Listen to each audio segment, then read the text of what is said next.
I'm sure you've heard the news. CVT problems can hit any Subaru Outback, but the good news? You can tackle most issues yourself. First, let's spot the symptoms.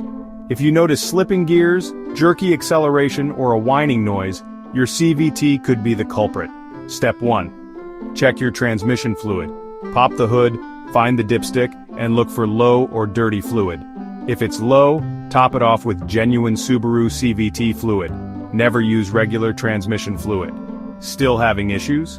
Try resetting the transmission by disconnecting the battery for 15 minutes. This can clear minor electronic glitches. Next, inspect for software updates. Subaru dealerships can update your CVT's software, which often solves drivability problems. If problems continue, listen for odd noises or vibrations. Unusual sounds might mean worn belts or pulleys. These need a professional. Finally, don't ignore warning lights. If the transmission light comes on, get your codes read at an auto parts store or by a mechanic. Sometimes, a simple sensor replacement is all you need. Remember, regular maintenance is key.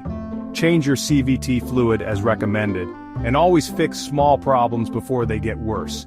You've got this. Stay calm and drive on.